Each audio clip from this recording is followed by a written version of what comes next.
If I minimize my Zoom room here for a second. Gang, you're not going away. I'm just going to highlight something for my students here in the class. Because of the outcome that will result by doing the task. So one of the first distinctions we want to give, and you can write these terms down about intrinsic versus extrinsic. All of you have the PowerPoint. You don't have to write these in your notes. It's there for you to see and to capture. But extrinsic is external to the individual. What does that mean? They are engaging in something that they're doing because of a reward, recognition,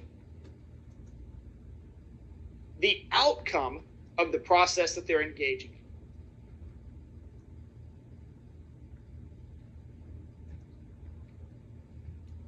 in. Extrinsic is external. That's the biggest thing to remember. Extrinsic is external. Why do you study? If you say, I studied to get good grades, that's extrinsic motivation. The actual averages and the grades that you get, it's tied to an outcome. I study because I want a 4.0. I study because I want to maintain a scholarship. Here's the thing about an activity or event.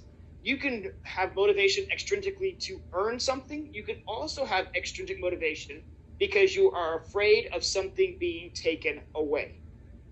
What could you lose? A job, a salary, status, the White House. I'm just kidding. You have lots of examples of those things that are going on right now when you look at extrinsic motivation, external to the individual. Now, intrinsic, if extrinsic is external, intrinsic is what? Internal. Okay, SAT, the whole colon next to those two terms right there. Extrinsic is to external, as intrinsic is to internal. And what this means is that you have motivation based on the enjoyment of the task itself. What you are doing is motivating.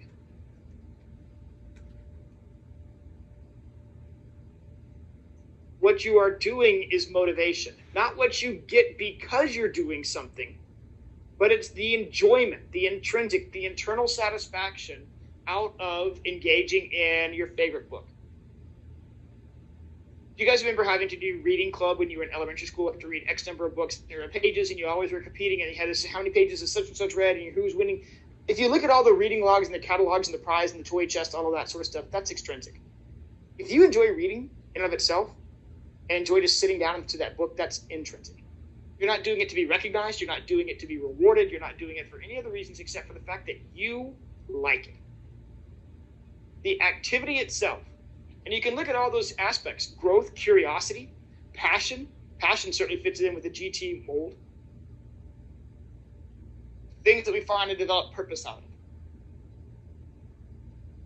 Extrinsic can be relatively easy to categorize, and we'll talk about extrinsic, but intrinsic, how do we know if we're, first of all, how do we know whether we're doing something for extrinsic reasons or intrinsic reasons? We'll talk about that here in a second. Very rarely is it solely one or the other. Very rarely is it just for extrinsic reasons, just for intrinsic reasons. This is an upper level class, graduate level class. Yes, you want good grades. There certainly is an extrinsic aspect about that. But hopefully some of you see value in what we're learning, that you might have a use for it in a future career or in writing other papers, and you're learning some skills you'll transfer into other classes. All those can be intrinsic reasons. So let's then look at intrinsic and how intrinsic motivation can be built up and determined. Before we do that, extrinsic, I thought I'd reversed it. Now here's something that you're going to be able to use really well if you are a parent or a caregiver. Now, we just came off of a unit in which we looked at behavioral learning theory, am I right? In which we had stimuli and reinforcements and ringing bells and dogs and all those things that went along with them. And reinforcements are something that can be, remember, consequences are not always negative. Reinforcements are a type of consequence, and reinforcements strengthen or encourage a behavior. So a reinforcement, when you look at motivation, is something that you actually get. It's tangible. That dude is clutching a trophy. Read the most books, you get honor roll. That reinforcement is something that is tangible, it's realized, it's given, it's possessed.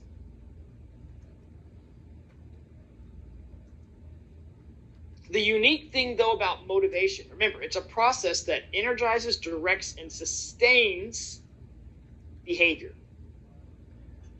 So can you be motivated even if you don't get something? And the answer is yes, through incentives. Why do I have a carrot up there? Ever heard the phrase dangle a carrot in front of somebody? It's a promise of something that you're working towards, but there's no guarantee that you're actually ever going to get it. Ever have a parent promise you something that they never, ever delivered on? All right, if you can show me responsibility, then we're going to get a puppy. By the way, did you guys get the bonus question right about Jack's dogs? I sent him the question. I told him not to tell anybody what the answer was. He provided the photos for that, so they made an appearance on the test. I repeated them every single time in class. Hopefully you got the answer to that right. But maybe some of you said, hey, if you're responsible, you can get a puppy. When it comes time to showing responsibility, guess what? Oh, well, you have to do something else. That incentive, that moving of the bar. It's dangling of the carrot.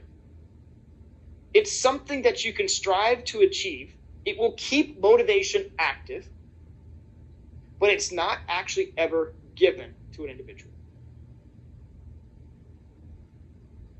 It's like the marathon that never ends. When you cross the finish line, that's a reinforcement. When you're on a treadmill, bless your heart. I don't like treadmills because they never stop. You can never, if you have a Peloton and that kind of money, you can certainly stop and celebrate with everybody else who can afford a Peloton. But those are the examples there. That's the neat thing about incentives, though. Incentives can still direct and motivate behavior, even if it's something in the future. It's promised. So we just came off of learning theory in which you got something. That's a reinforcement. If you're promised something, that's an incentive. It can still be a powerful motivational force. In fact, a lot of motivation, if you get something, what happens? You lose interest. Once you've obtained something, the motivation, what has happened? Beginning state, end state, over. That reinforcement really kills any drive that you might have had to pursue. Now, intrinsic motivation. Intrinsic motivation is made up of 3 different aspects that all combine together to really influence the level of individual interest that we have.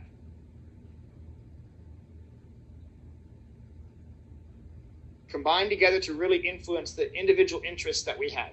First of all, our interests themselves. I put photography up here. My wife would love to be a photographer. She has a real love of lenses and different apertures and focusing whenever we go on trips. That's one of the very first things that she does is she tries out the new camera.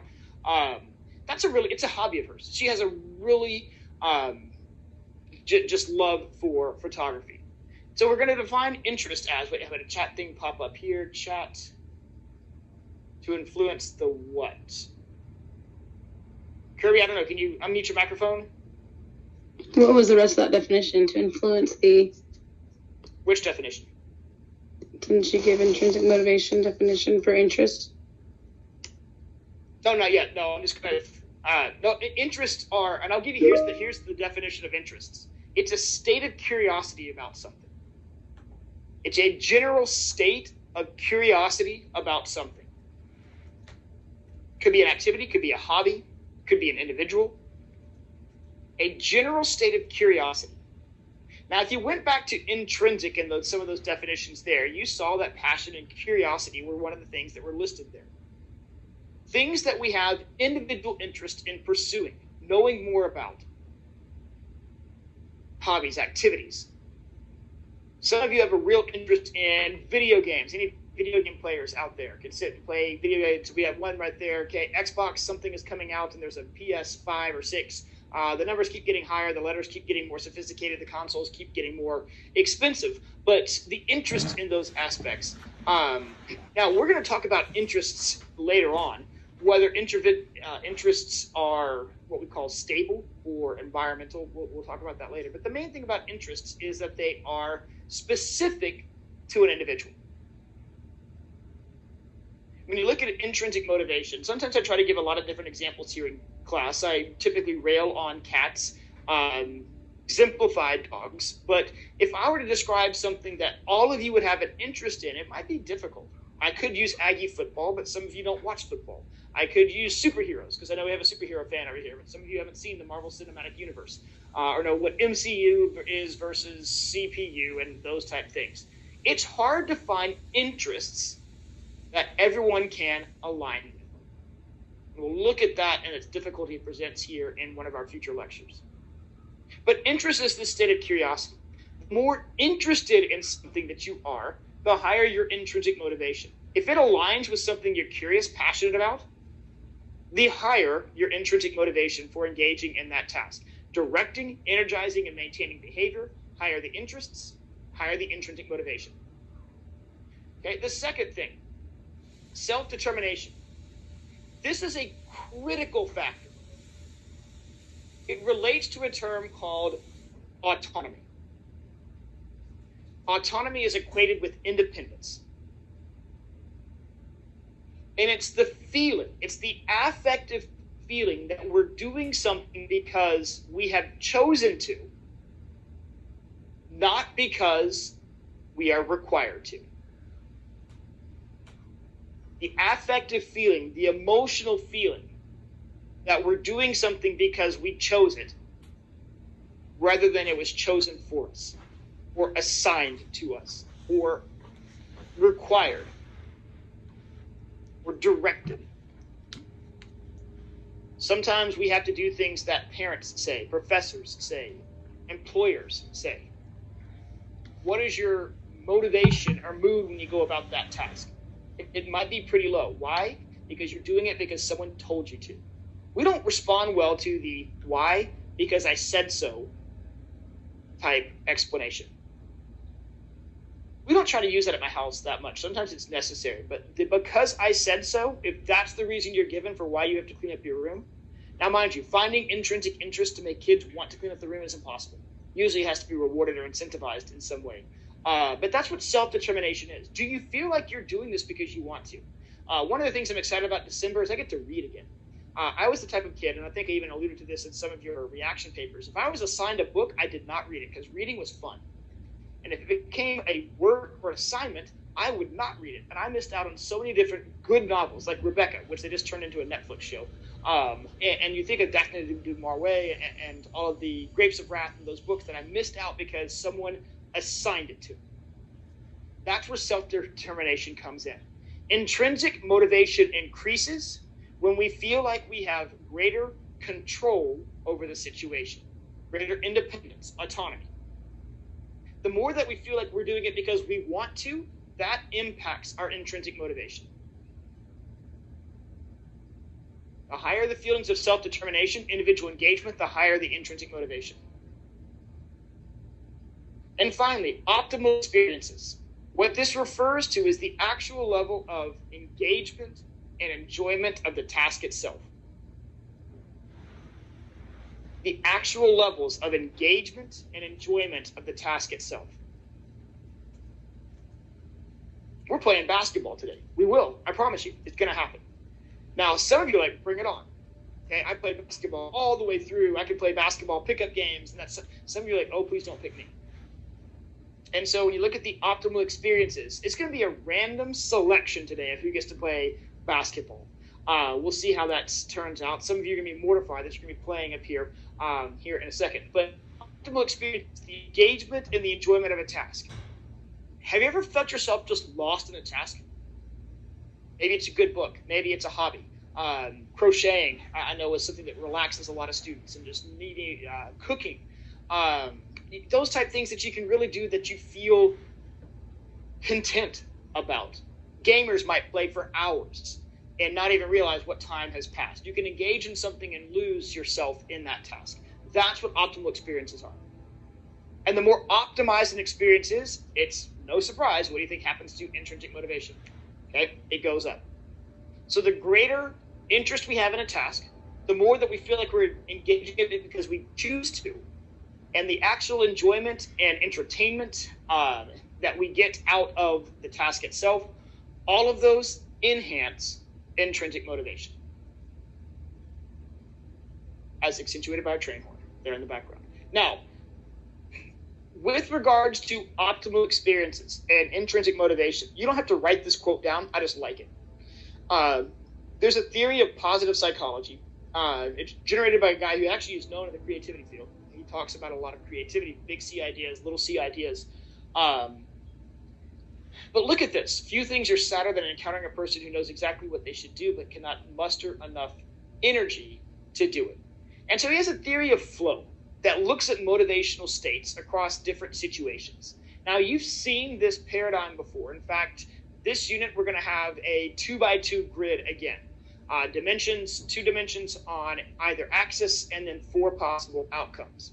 And so when you look at intrinsic motivation and increasing optimal experiences, what Csikszentmihalyi has, and that's how I believe you pronounce his name, is a theory of positive psychology, otherwise known as and let's get creative here, he has a theory of flow, so what do we call it? Flow chart. So be ready to recreate this flow chart.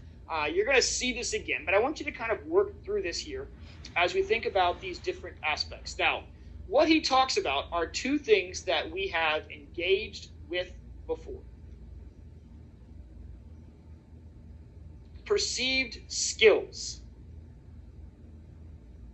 Our confidence and our competence is known as what? If you remember that term from our last unit, our confidence and our competence, how good we think we're going to do at something, is known as what term? Self-efficacy. There it is, self-efficacy. That I think I can, I think I can, I think I can. Okay, so if we have a low perceived self-efficacy or a high perceived self-efficacy, it's based off of specific activity. Now, that's one axis. Our self-efficacy on one side. Up at the top, we have what's known as perceived challenge. This has everything to do with the task itself. You see here I have high and low. You could maybe even reword those as easy and difficult. But these are the motivational, and don't miss this word, states. Motivational states. We're going to come back and define state next time. But just to put a pin in it, a state is a temporary emotional condition. So when we encounter any environment, we have to look at how difficult that task is going to be, how good we are at something that we're about to engage in. Again, basketball is going to be one of those things that we're going to be seeing here in a second. And these are the motivational states that arise. If you have a low self-efficacy and you believe the challenge is relatively easy, low, the motivational state that Csikszentmihalyi believes is created is known as apathy. Disconnect, disengagement. Motivation, intrinsic motivation, in this sense, is very low. Now, some of you know exactly what's about to happen with this next. If you doubt your skills, your self-efficacy, and you believe that you're about to engage in something that's difficult, the motivational state that is created is anxiety. Anxiety has an emotional component, a physiological component. Some of you very well know the effects of test anxiety and how that can impact motivation and performance. If you really think something you're about to engage in is hard and you doubt your skills, the motivational state that is created is anxiety. Again, not optimal for intrinsic motivation. Oftentimes you're engaging in those aspects because why? You have to. Otherwise, you would not even find yourself in that situation. A test you have to take, something else that has been assigned to you. GT kids often find themselves in this next aspect. High perceived skills. Maybe it's academic ability. Maybe it is a lot of different things. And they frankly view the task as beneath them. Low perceived challenge. The motivational state that's created is what Csikszentmihalyi called boredom.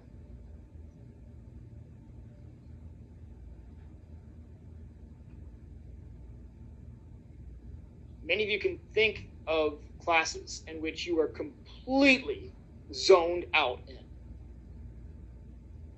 Now, if you don't really know anything and it's seen, you can think of the differences between being apathetic versus being bored. Boredom is a result of not being challenged up to your given level of ability. But finally, the one that will emphasize and magnify intrinsic motivation is that flow state, in which we are engaging in something that we perceive to be a challenge for us. Maybe it's getting to that next level. Maybe it is earning a certain amount of, maybe it's whatever goal we set for ourselves. We're going to look at goals next time and how goals will influence motivations. They give you a beginning state and an end state and something to reach for.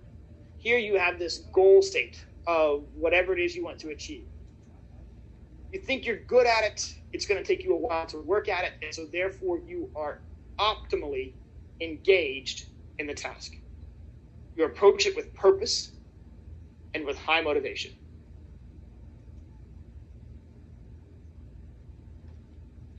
Think of the last time you had a flow state of motivation. Something that you really found yourself absorbed in. That really passed the time and it was enjoyable. Like, man, I'm glad I did that. That was a good use of my time.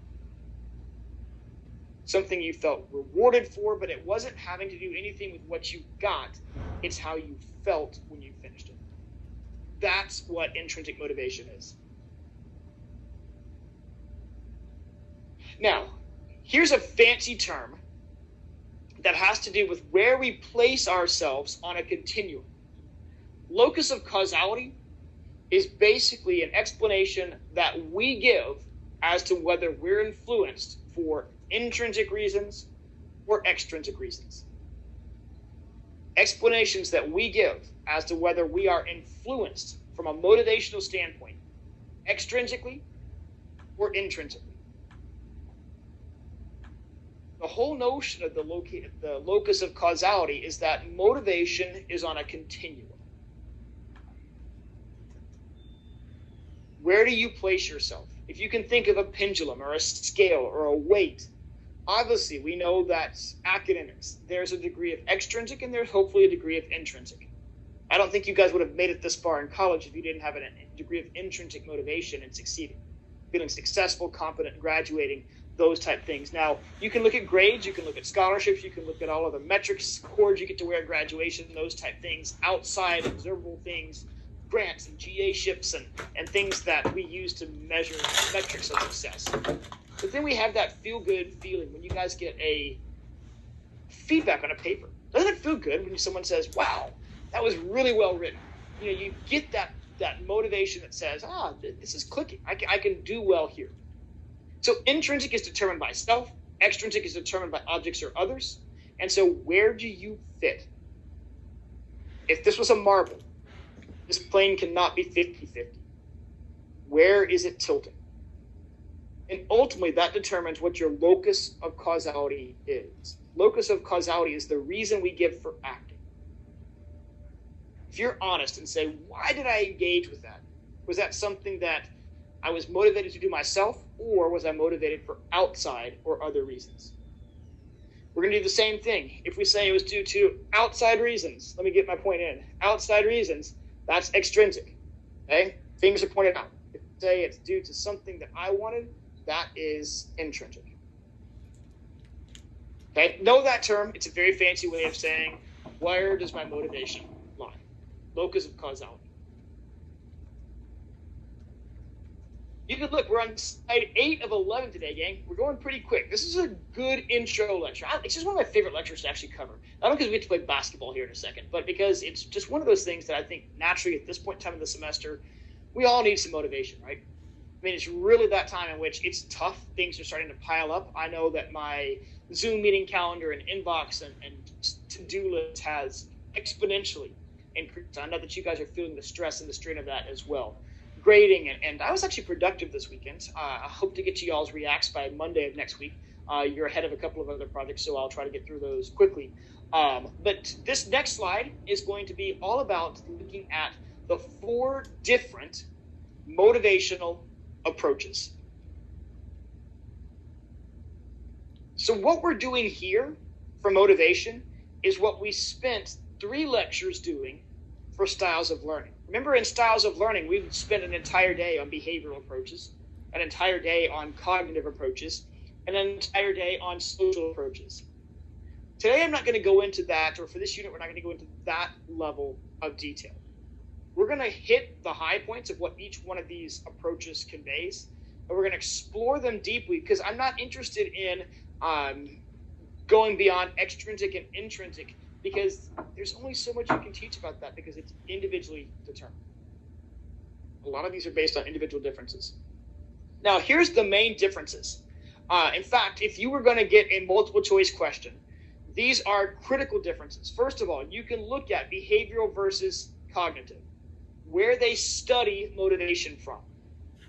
Intrinsic versus extrinsic, behavioral. Behavioral views of motivation align closely with behaviorism. Stimuli, reinforcements, respondents, operators, antecedents, behaviors, conditions, consequences.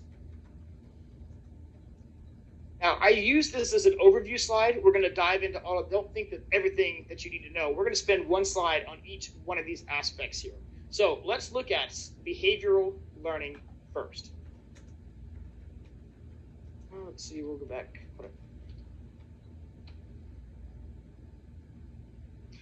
Behavioral learning studies motivation from an extrinsic or external perspective.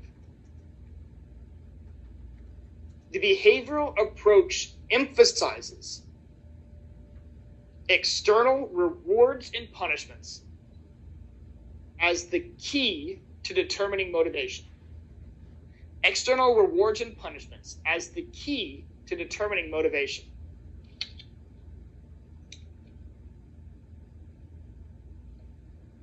It is an environmental theory in the fact that sources of motivation come from entities, individuals, and objects that surround us.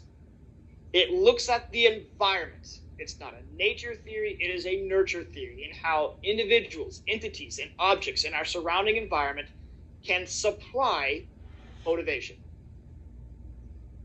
Entities, objects, and individuals in our environment can supply motivation. Motivation is something that can be given and taken away. Response lost, response cost, all those different type aspects there.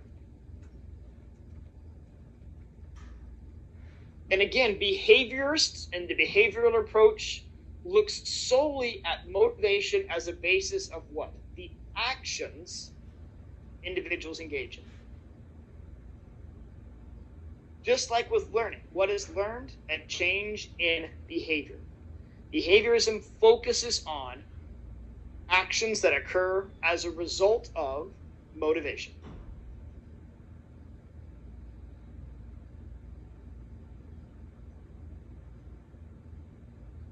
So if that's that change in behavior, you're going to see a lot of alignment between what we just talked about in our learning unit and in what we talk about in our motivation unit.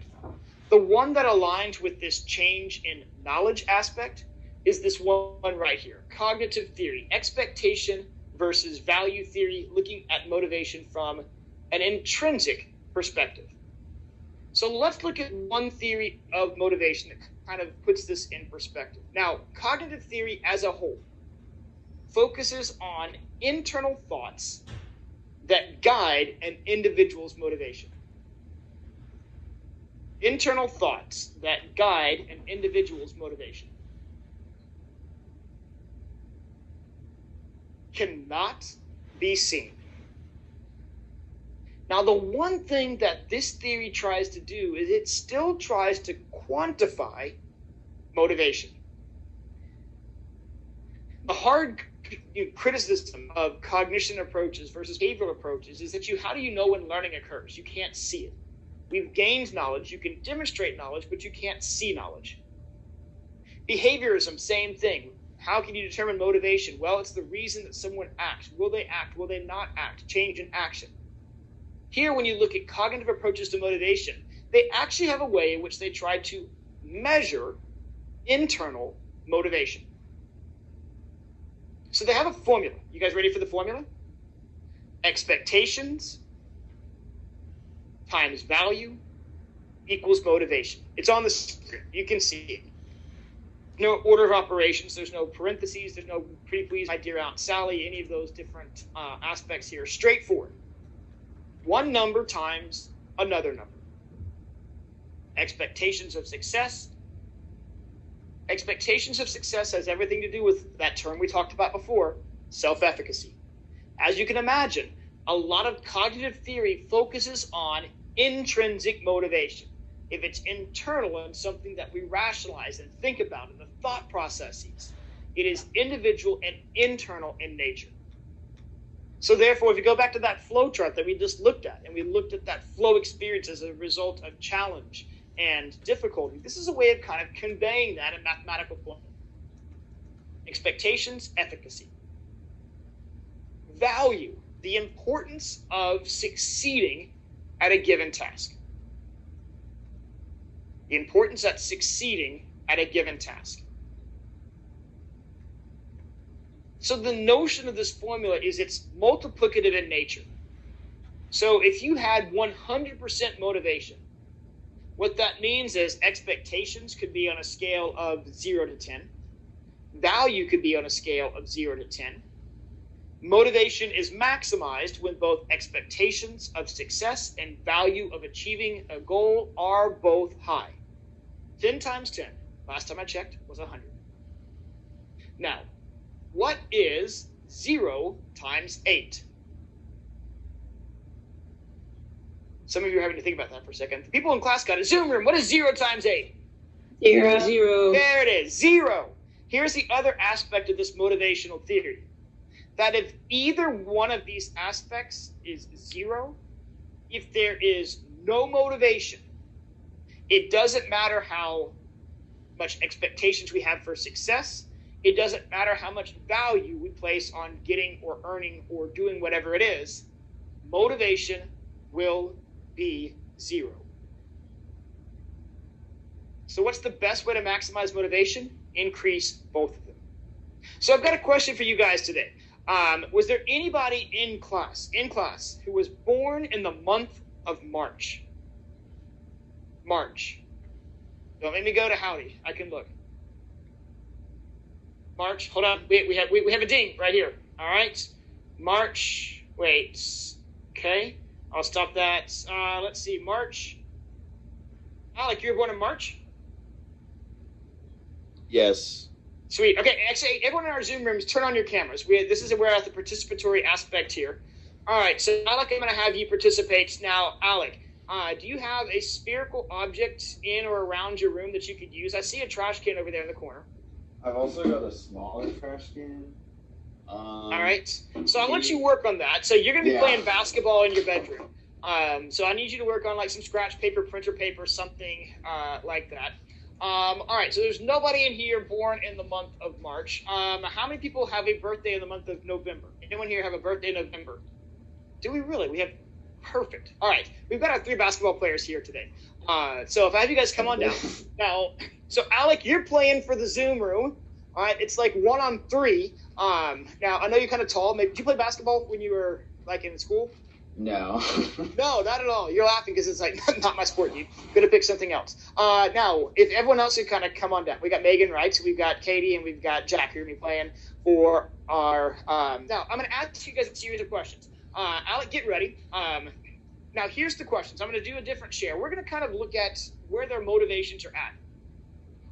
If you could see the faces of some of the people in class, motivation, even if I was gauging off of faces, is going to be probably pretty low right now. But I'm going to do a whiteboard. All right. So Katie, what color do you like? Which one? This one? All right. So we're going to do a text right here. So we have, let me change this. We'll do expectations. Then we're going to do value. Oh no. We have to undo value because I didn't line it up with expectations. All right, someone give my OCD a, there it is. Like it. All right, and then we have to do one more last one is motivation.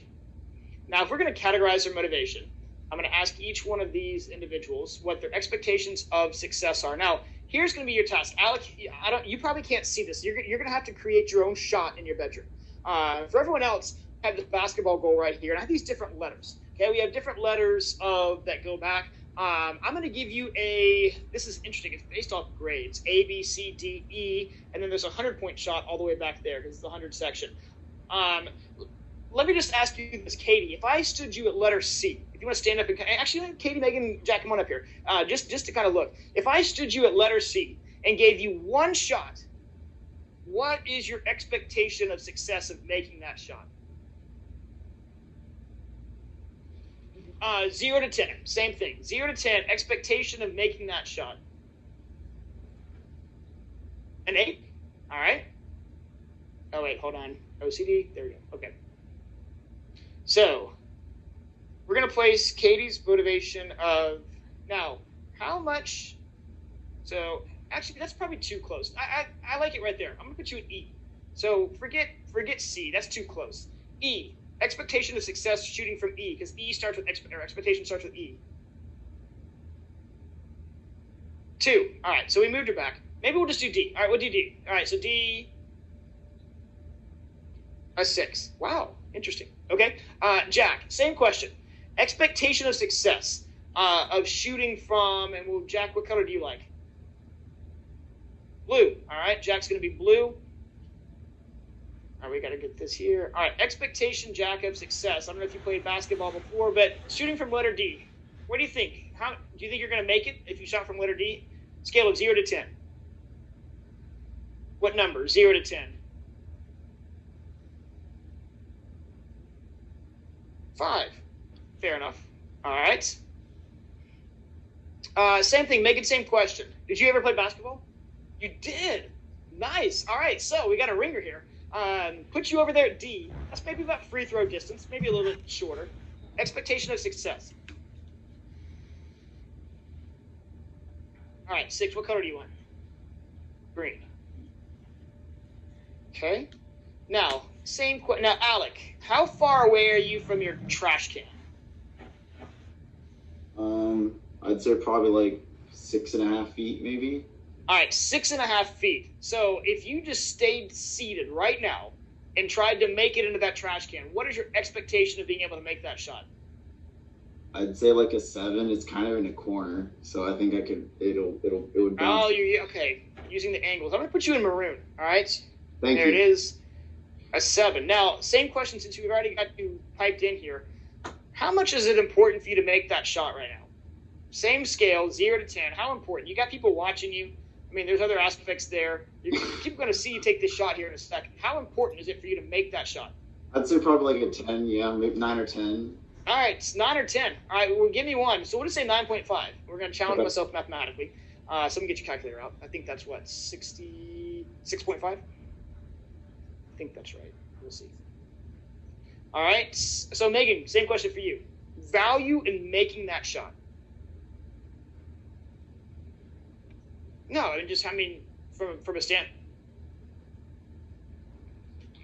A 7. Okay. Megan says 7. All right. Oh, wait. Hold on. Go back to that.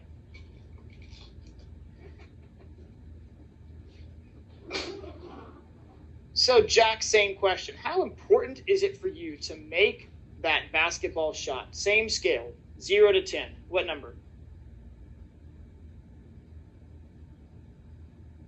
A 5 again. Fair enough.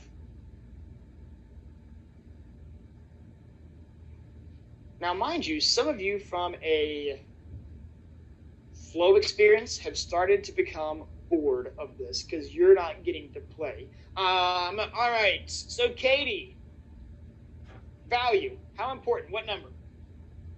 A 10? Okay. All right. So, you can look at their motivation. If we got inside their heads, literally, we've gotten inside their heads. Motivation here ranges from a 60, a 25, a 42, and a 66.5. I did bring a basketball today.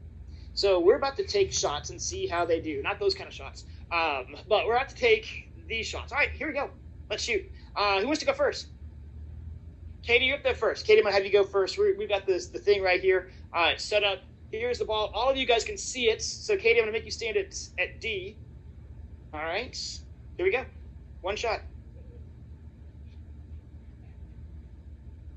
Oh, just off the rim. Jack, you're up next. Yep, shooting from D right there. All right, so that was close. I mean, you were right on, just a little bit short. Oh, off the front rim. We're 0 for 2. All right, here's our basketball player. Basketball player is, too excited. A little bit of enthusiasm right there. We missed all of those on the practice shot. All right, Alec, I want to kind of put you, are you ready to shoot? I guess, yeah. All right, here, let me get everybody, we're going to change this. Oh, great. I'm going to stop the share for a second so we can watch. All right, here we go. All right, we are ready to watch. Okay, so it's over there. It's over there. All right. There it is. All right, nicely done. Okay, so now Alec made it. Alec, I'm going to have you scoot back a little bit further this next time. So now what's going to happen? We're going to look at motivation, and now motivation effects apply. Everyone here is shooting for bonus points. Now, if you are lucky enough to be chosen, you're playing for extra bonus points, which means you not only benefit yourself, but you benefit the entire class. So here's what I'm going to give you. If you're shooting here in person, if you make it from B, I'm going to give you 1 point and the entire class 1 point. If you make it from C, I'm going to give you 2 points and the entire class 1 point. If you make it from D, I'm going to give you 3 points and the entire class 1 point.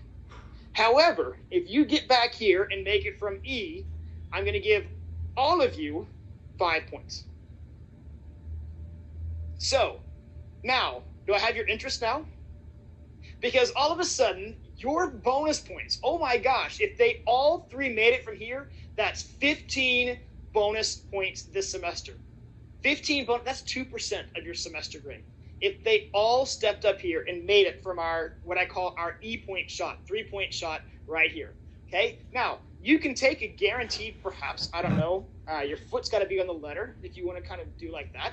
I'll let you have the, again, 1 point for you, 1 point for everybody else. You can earn what everyone else earns, but you control your own destiny. Alec, you're going to be shooting here in a second. Now, does anybody on the Zoom room want to chime in? Because I don't know if you know the distance. If we kind of walk this off, let's say this is 2 feet, maybe 5 feet. This is probably like 10, this is probably, about an 18-foot shot back here as well. All right, Katie, you're up. All right, where are you going to go?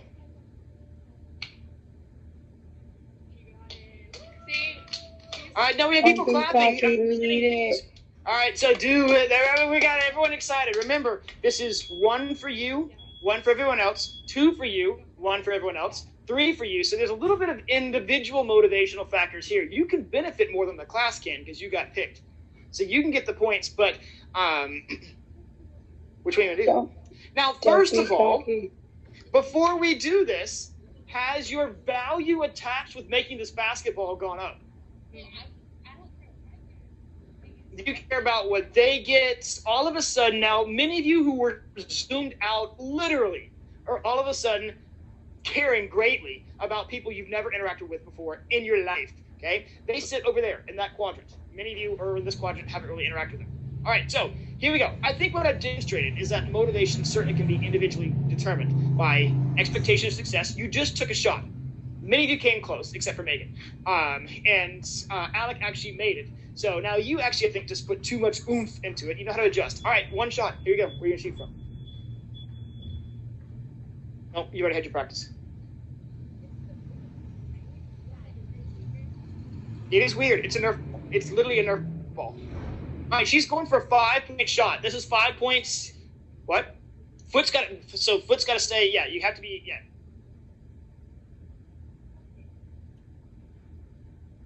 Oh, the Zoom! Look at the reaction to the Zoom feed. Oh my gosh!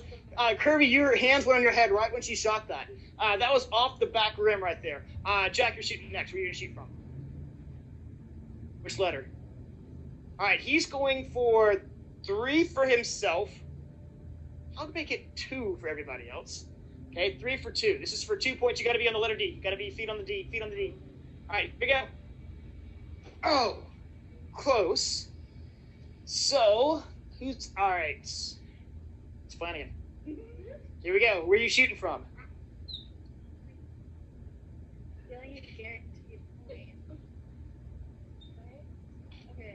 All right, they're wanting you to take the 1. Zoom room, should you take the 1?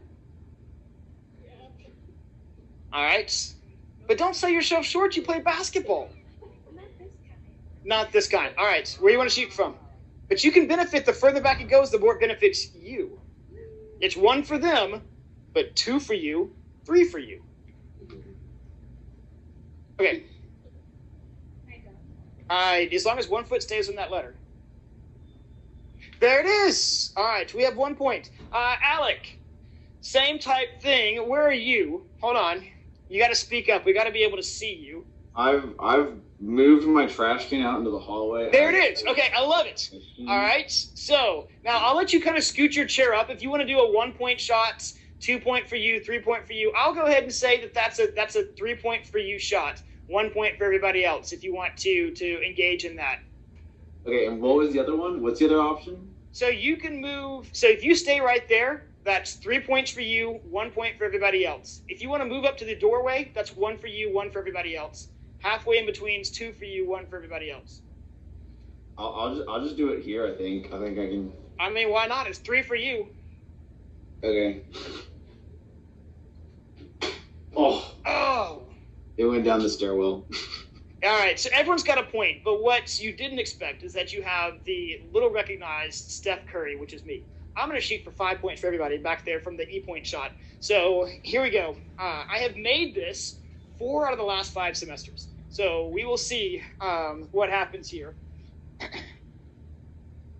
I don't want to take the face shield off because I think that's... All right, this is for basically 6 points for everybody, right? Because we have 1 point earned. All right, 1 foot here. All right, hold on. I get a second shot because in your shooting foul shots, now I can adjust. Here we go. Megan's going to rebound the ball. Whip it out to me, the post. You know, the hard part about this is it's downhill. It is downhill. All right. This is it.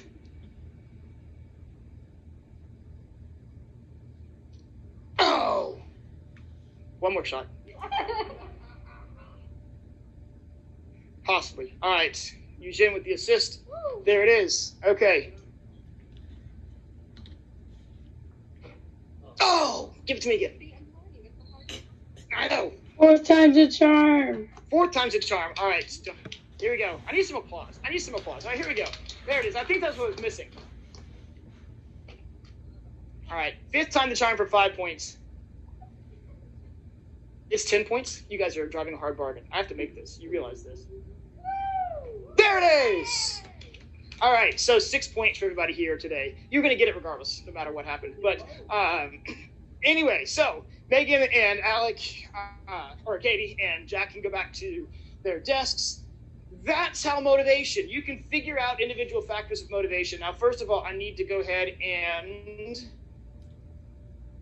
capture who's here today, participants. So hang on here for a second. I need to make sure that I've got a view of all of you to make sure I've got the, let's do gallery view. It's like the Brady Bunch. Okay, everyone's smiling. To get your points, you need your camera on. Camera on. In fact, I'm getting ready to take a snapshot of everybody who's here in the room. So this is going to be for bonus point verification. Put your best smile on. Oh, there we go. We got a puppy dog who's there as well. All right. Camera's on. Get ready to take the picture. 1, 2, 3, and smile. Nice. All right. So students here, what I'm going to have you guys, before you leave today, I have a sign-in checklist. Make sure you've checked your name off on that. So that's intrinsic cognitive motivation.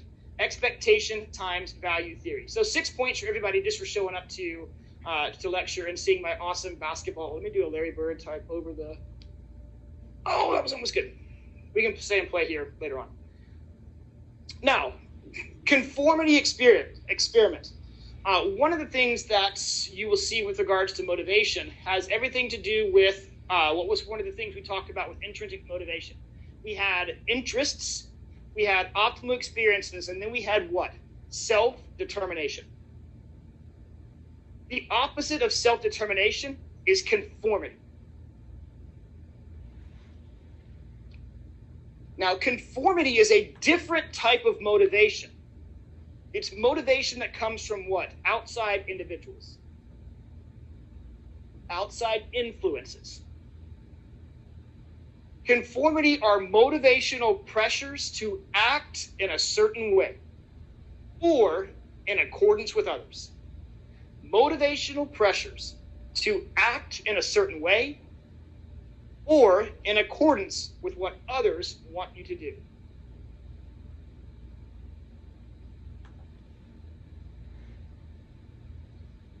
Motivational pressures that cause you to act in accordance with what others want you to do. Conformity has really interesting impacts on motivation. We're not doing it because we want to. We're doing it because someone else is influencing us to do. The situation is impacting us in a certain way. So there's two types of conformity we can really look at when it comes to motivation. The first one is normative. Normative has everything to do with your behavior compared to a set standard of behavior. Your behavior compared to a set standard of behavior. Your actions measured against everyone else. You've probably heard your mother talk about normative conformity before, in which if she said, if everyone else jumped off a cliff, would you jump off a cliff too? Would you follow what other people are doing? Acting in accordance with how others are influencing you to act. You do so to do what? Fit in. To not stand out. The reasons for action are based on the behavior of others. I know that the ability to hold meetings in Rudder Tower is limited, but one of the things I would always love to do is go to Rudder Tower, wait in the throngs of people waiting to get on the elevator. And what if your entire group who's going to a meeting decided to get on the elevator, face backwards, and squat? Okay? Or look in a corner of the room, and all of a sudden, when someone else gets on the elevator, they see everyone doing something that seems completely contrarian. Would they act like you, mimic your behavior? Social influence is a power. You do it every weekend at Kyle Field, okay? You get this, and all of a sudden, down you go, okay? Normative conformity, acting in accordance with others. Their behaviors influence you. Self-determination is replaced by social influence. Self-determination is replaced by social influence. One of the things we won't have time to demonstrate today is informational conformity. Informational conformity is acting in accordance with others because you believe they have better knowledge. Going along with everyone else because you think they have better knowledge, that they know the answer. There's a very famous experiment. You can see the Asch conformity experiment. Don't have time to demonstrate it in class, but in essence, he had an experiment in which he had 5 people in a room. 4 people were in on it, 1 person was not, and he showed them a series of lines. And those lines were of varying lengths, and he had everyone go down the row and tell which line in a series of lines was the longest. And they used it for a period of time, everyone was answering the same, until you got to one slide. And he had everyone who was in on the experiment answer purposefully incorrectly. Identify a line that was clearly shorter, but everyone said it was longer. And when it got time to the person to answer that question, when it was their turn, over 33% of the time, they went along with the group, even though they knew the answer was wrong. Even though they knew it. Now, I usually do this in class when I've got individuals, and usually I make people who come in late be my experiment. They're the ones, and so it's like, well, no, don't answer this, but today it's hard with Zoom and that type of thing. You can't really facilitate that experiment here. I will say I haven't gotten close to 33%, but I'll say at least 15-20% of people will change their answer. The larger the class, the more powerful the influence it is. Now, that demonstrated the social impact of learning.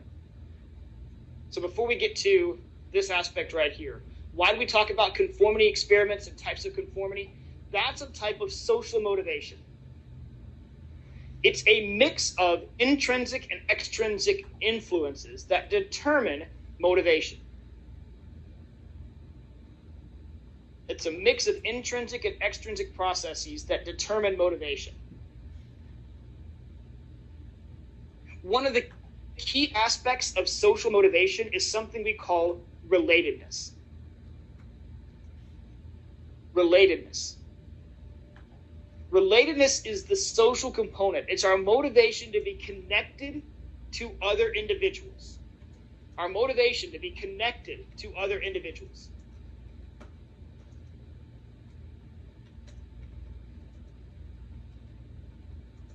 Now, it can be a source of pressure. It can be a source of pride. It can be a source that really propels you to do something because someone is counting on you. Someone believes in you. Those are all aspects of motivation. Yes, it's intrinsic and extrinsic. I really want this, but you know what? My mom's really counting on me. I want it more for her than I do for me. That's a source of motivation that's intrinsic and extrinsic. And why is it magnified? Because of the aspect of relatedness. Now, relatedness can make us want to conform, especially in middle school, adolescence, when we look at peer pressures to say certain things, to do certain things, to act in accordance with what the popular kids are doing, the in kids are doing. That's a source of social motivation. But now you probably realize that this relatedness factor has everything to do with not wanting to let someone down or wanting to, maybe someone is investing in your education. They have a vested interest in your education and you really want to make them proud. That relatedness aspect really can magnify motivation. It's a mix of intrinsic and extrinsic forces.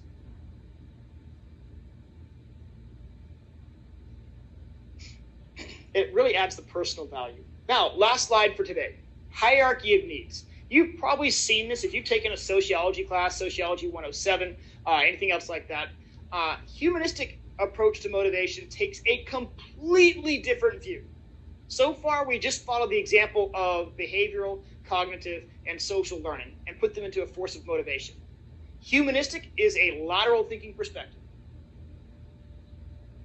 Humanistic motivation has everything to looking at reinforcement or motivation based on drives or needs that propel us to excel, achieve, and self-actualize.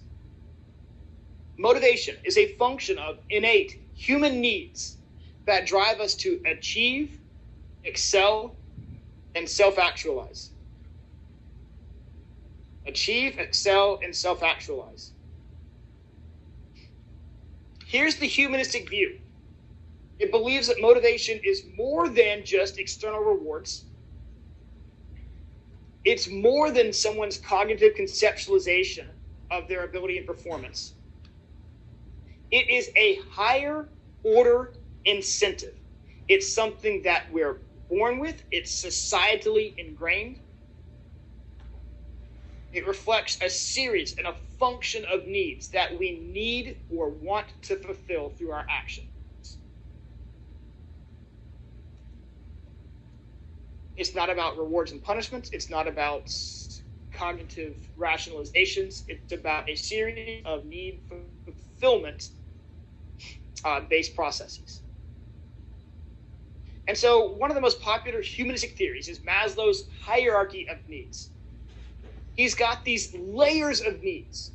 And the thing about Maslow's hierarchy of needs is they're ordered in the level in which they must be satisfied by individuals.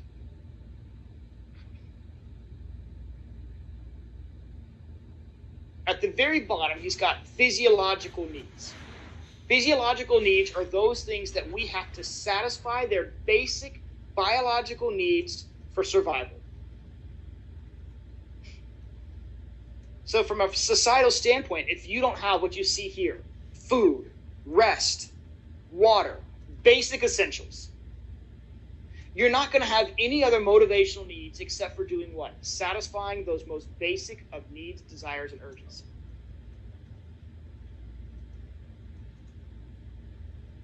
physiological. Those things that we need to literally survive. Then you look at safety.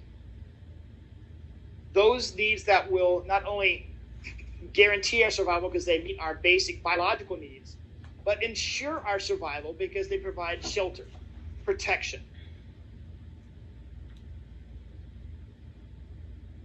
What humanists or Maslow called these first two levels of needs, physiological and safety-based needs, are basic needs. Fundamental needs that must be fulfilled for survival. They're lower level needs that must be satisfied first. If you don't, you have dire consequences, unpleasant feelings. You're not going to be able to, here's the whole theory about humanistic approach. You're not going to be able to fulfill other needs until these needs are met. Your drive is not going to be for anything other than to survive until these needs are met. Drive is to survive. When you get to these upper three tiers, we move from basic needs to being needs. Being needs are areas of growth. You see needs that can never truly be satiated. Satiated means completed, fulfilled. We can always grow and increase our level here. If you're hungry, you can eat something. That'll satisfy your hunger. That need is fulfilled. If you want acceptance, if you want affirmation, affection, attention, those things can always be continuously provided. That's what the difference between a basic need and a being need is. Those that can be fulfilled versus those that we can continue to grow in. There are some who argue, and I'm not going to have a question over this, whether love and belonging, those feelings of attachment, affection, attention, those things that are personal and emotional in nature, whether they are really categorized as basic needs or whether they are really these higher order incentive-based needs at the top. That's an area for you guys to decide. But then we look at aspects such as esteem. This is where self-concept and self-efficacy come in. And of course, self-esteem goes hand in hand with that. How you feel and value yourself as a person. How you feel and value yourself as a person. We can all grow and fulfill aspects of self-concept, self-esteem, self-efficacy. Then from an education perspective, the pinnacle of this, what humanists say is really kind of the end goal of motivation, is self-actualization. What that means is the fulfillment or unlocking or realization, of someone's true and full potential. Fulfillment, realization, or unlocking of one's true and full potential. It represents aspects of creativity, intellectual achievement, identity development. You're a complete person. It's interesting, though. We're talking about education in kids. And here's kind of the sad aspect of the humanistic theory. If you have a kid who comes from a home environment that they don't really feel loved, accepted, it's not safe, and they don't get consistent meals, what the humanistic theory says is those kids will not be motivated to learn. Why? Because it doesn't ensure their survival. They're worried about where their next meal is going to come from and where they're going to lay their head at night, rather than who wrote this and who did that and the facts and figures you're trying to teach them in school. That's the humanistic approach. It's more than incentives and rewards. You can't dangle a carrot in front of a kid and say, work on this, if they really have fear and trepidation and true nerves about what's going to face them when that school bell rings at the end of the day. So that's where that individual nature comes in. It's a bigger meta-analysis type view. Those are the four approaches: behavioral, cognitive, social, and humanistic. On Wednesday, I'll stop the share here. On Wednesday, we're going to continue on with this. We're going to look at goal setting. I want you to think about a goal you want to achieve this semester. Something that you can achieve within 6 weeks. And then I also want you to think of a goal that you can achieve within 6 months. And come ready to share those. If you feel comfortable, share those on Wednesday. A goal you can achieve in a period of time that's no less than 6 weeks, or equal to just a 6-week period in a semester is fine, between now and the end of the year, versus the goal that you're after in 6 months. Everyone who attended via Zoom, I've got you captured. Your attendance is verified. If you're attending via in person, actually, if you're here, then I need you just to check your name on this list right